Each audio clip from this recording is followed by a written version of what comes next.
So in this training, we're going to be talking about why we need to be willing to train at different times. It's not just being willing to train in different environments, but actually being able to train at different times.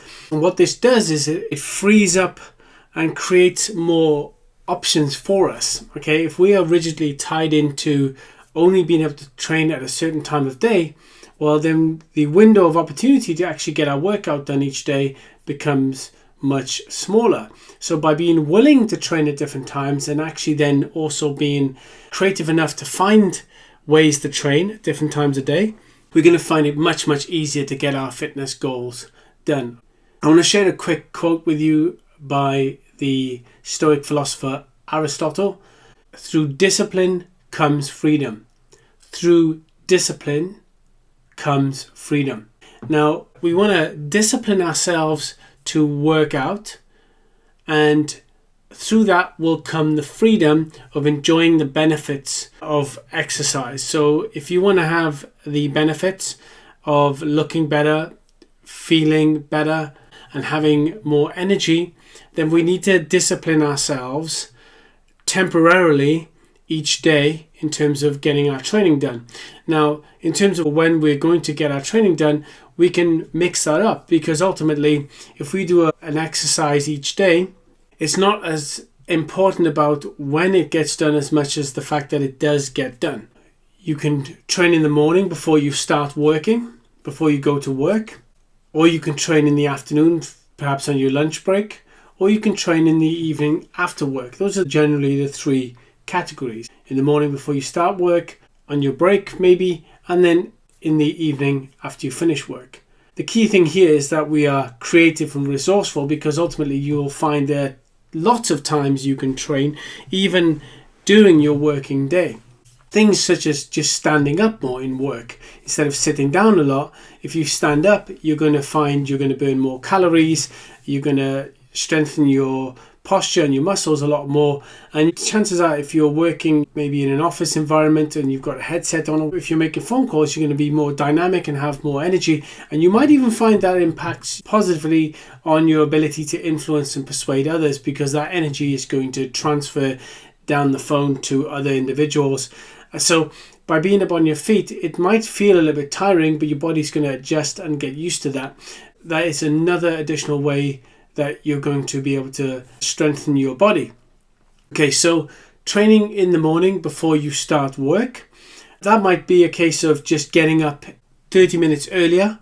Now you might say, well, I'm already getting up at a certain time of day and I can't get up 30 minutes earlier. What I would recommend is that you actually pick up a copy of a book called The Miracle Morning by Hal Elrod. It's a great book, and it'll help you see all the benefits of actually starting your day earlier. I personally use the method myself, and I still use many of the ideas in the book.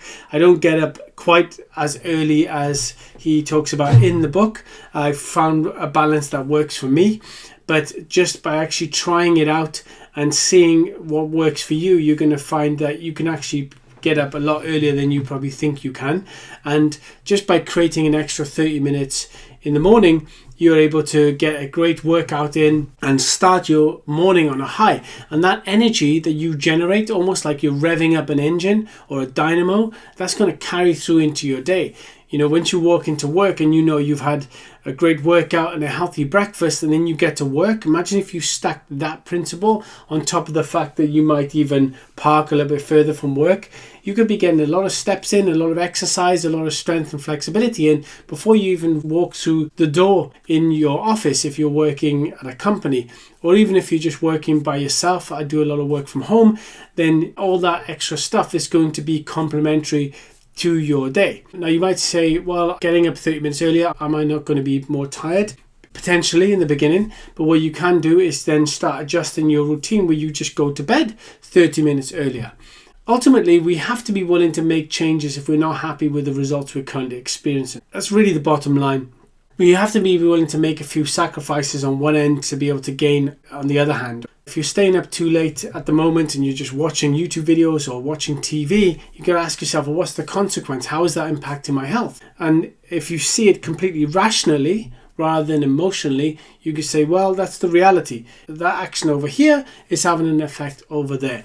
So I'm just giving you options. I'm not saying it's going to be necessarily very easy to do in the beginning, but it is possible. So working out in the morning, again, if you're on your lunch break, do a workout on your lunch break. Go for a walk. Maybe find one or two other people in your office, if you're working from an office, are also interested in getting in shape, and say, hey guys, should we go for a 15-minute walk or 20-minute walk or whatever, and then come back and then eat when you get back to the office. At least that way you're always putting in 20 minutes. And think about it, if you put in 20 to 30 minutes every single day, even if it's just 15 minutes, and you multiplied that across the course of a year, that's a lot of extra exercise you're getting in.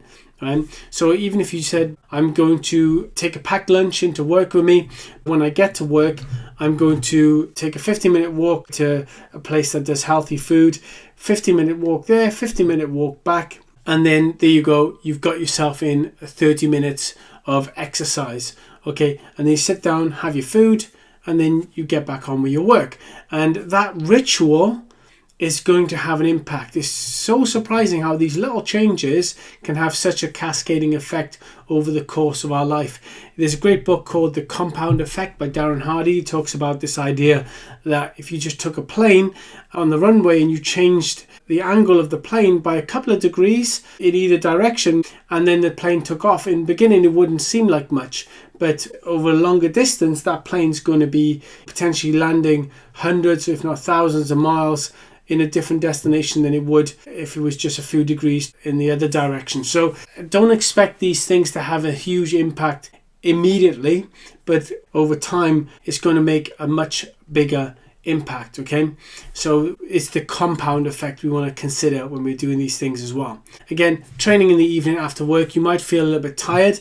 Maybe you get home and you always watch a DVD or something. If you enjoy watching the DVD, then think of that as your reward. You know, there's a principle called the Granny's Rule, where you have your dinner and then you have your dessert. Brian Tracy talks about it in his great book called No Excuses. And you can just say to yourself, well, when I get home, I'm going to do 15 minutes of yoga and then watch a DVD or something, whatever you like to do to switch off. But then at least that way you've got your workout in. Now imagine if you stacked all three together. You get up in the morning, you go to work as usual, but now you park 15 to 20 minutes away from work. Or you get up in the morning and you do a few push-ups, a few sit-ups, and then you also ride a bike to work. Great, already got some exercise in. Then on your lunch break, you go for a walk, get some fresh air, get up, get out of the office. Great, some more exercise. And then you get home and then you train, do some yoga, 15 minutes. There you go. Already you've got a healthy lifestyle and you don't even have to necessarily go to the gym. Nowhere in that equation did you have to go to the gym, but you are finding a way to integrate health and fitness into your lifestyle by having different things going on. And then over time, you'll find that you've built up a great regular yoga routine, a great regular walk, also standing up a lot more and stretching maybe when you're in the office. That's all going to help. And then training in the evening after work. Now, one thing I will say is don't wait until things are perfect. They never will be. So just start small, especially in the beginning. So again, just doing 15 minutes of yoga in the morning at home, it's all going to help. Okay, another thing as well is be willing to vary the duration of the exercises. One of my favorite quotes by Tony Robbins, the peak performance coach, is resourcefulness is the ultimate resource. Resourcefulness is the ultimate resource. So often we're waiting for the right resources to show up before we take action, but really it's about being resourceful and using what you've got, and being creative is actually the best resource. Your body, for example, is a resource that you can use to lose weight. You can literally use your own body to do push-ups and help you build more muscle and burn more body fat, right? So if you're overweight right now and you started doing standing squats just using your own body weight, well, if you're extremely overweight, that's a great workout. You don't even need to use a barbell or dumbbells or whatever. You're using your own body weight. And that's really the key here. It's developing a resourceful mind in getting our results. Finding ways to exercise throughout your day. Again, like I said, chunking things down and doing a little bit of workout in the morning, a bit in the afternoon, or another day maybe in the afternoon and then in the evening. Now, if you're maybe thinking to yourself, well, I'm going to forget what to do, one thing I recommend you do is you pick up a copy of my Lean Body Action Planner. My Lean Body Action Planner, you can get it on amazon.com or .co.uk. You can get a copy of that, and every single day, all you do is look at your schedule and then choose what exercise you want to do that given day. So You don't necessarily have to do the same exercise, you're just doing some exercise, and you're using that mentality of breaking it down into chunks to make sure you get it done. Another mindset, keep it simple, stupid. You know that old saying, just keep things simple.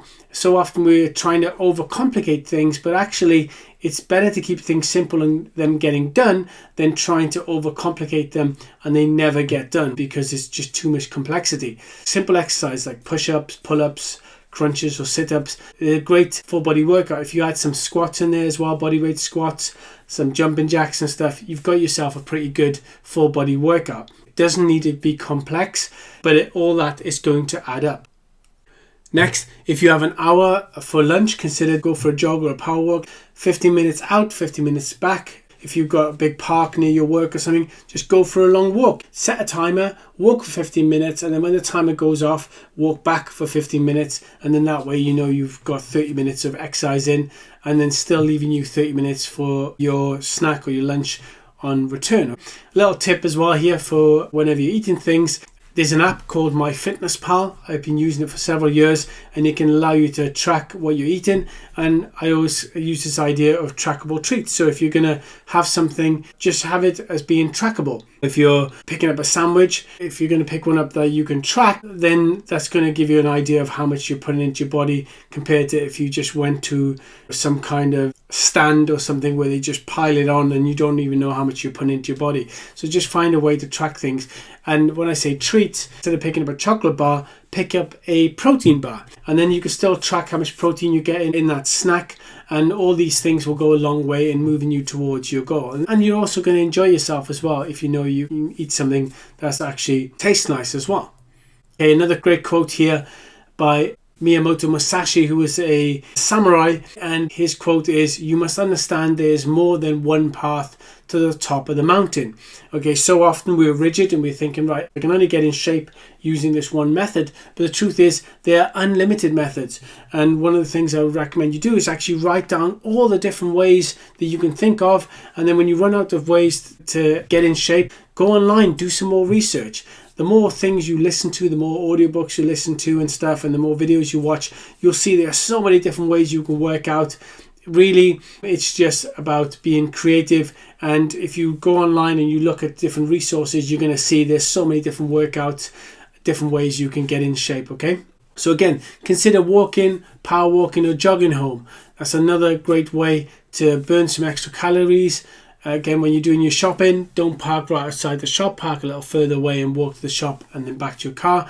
And like I said, make it fun, listen to music and audiobooks whilst you walk. We've spoken about lots of different ways about how to get in shape and how to find the time to exercise, but a big part of getting in shape as well is obviously nutrition. But nutrition is such a vast, complex topic, and there are many different ways to eat that you might want to consider looking at. So I want to just recommend two of my favorite resources here, great books that actually talk about exercise as well to help you get in shape. And the first one is Bigger, Leaner, Stronger by Mike Matthews, and another book is Burn the Fat, Feed the Muscle by Tom Venuto. Both great books, and you'll get a good education on how nutrition really works. They're very practical, down-to-earth guides, and you can either pick them up as books, or I think they might even be available on Kindle, but you can also get them on audible.com and you can listen to them as audiobooks. Little tip here, you can listen to them when you're in the gym because you're already in that environment where you're in the exercising mentality. Another thing you can do if you want to help pay more attention is listen to them when you're on a running machine. So as you're just walking along at a steady pace, you're not really concentrating on having to walk because you're just on a safe, steady pace. That's basically what I like to do. Go on the running machine for half an hour and listen to the audiobook for half an hour. And then say if an audiobook is 10 hours long, then over the course of 20 workouts, I've finished the audiobook. And you might think, wow, 20 workouts to get the audiobook done on the running machine, but you might want to listen to it on your lunch break or something. But just find a way to get results, because ultimately we either produce results or we produce excuses. So those are just some great tools you can use. And also check out my website, motivatedmuscle.com, for more resources. If there's other books that I'm into, I recommend, I'll post them on my website so you can check them out there. Quick disclaimer, always consult your doctor first before changing your eating or exercise habits as well. It's horses for courses, so make sure you speak to your doctor, and also consider speaking to a nutritionist as well if you want some specialized dietary program put together. If you need any more help, ultimately, I would say invest in a mentor. Get yourself somebody who's already practicing what they preach. For myself, I help clients with a range of different things when it comes to their fitness goals, how to get goals that are achievable and that will make you proud and inspired. A lot of the mindset stuff as well. I'm a qualified personal trainer and qualified circuit instructor as well, so I can help you with various different strategies on how to exercise. And I have a lot of different resources and tools at my disposal, and I can also signpost you to great resources as well if you want specialist advice on things like nutrition. I can also help you with how to get motivated even if you're alone or you don't feel like training. Again, like I said, I've been training now for many years. At the time of this recording, I've already trained over half a decade, so I've figured out quite a few things along the way, so I can help you how to do that yourself. How to develop a winner's mindset. Okay, so you're constantly striving for bigger and better things, and you're constantly developing and pushing your limits to become the best version of yourself. How to overcome limiting beliefs like I'm not good enough or I don't know what to do, and how to really fill in those knowledge gaps so you do know what to do and that you do feel good enough, and I can help you with that as well. How to plan your workouts that are right for you and making it easier for you to succeed. How to make exercise fun so you want to train and get in that lean and strong physique that you desire. And I can share with you simple tools and strategies to help you eat right and keep the fat off for good so you're in great shape all year long. You can contact me using the following link, motivatedmuscle.com/coaching, and then we can take it from there. And just remember, take care of your body. It's the only place you have to live. It's a great quote there by the personal development speaker and coach, Jim Rohn. You know, just remember, health is wealth. You only have one body, so look after it. It's your temple. Look after your body, and your body will look after you. My name is Mastafa. I hope you enjoyed this training.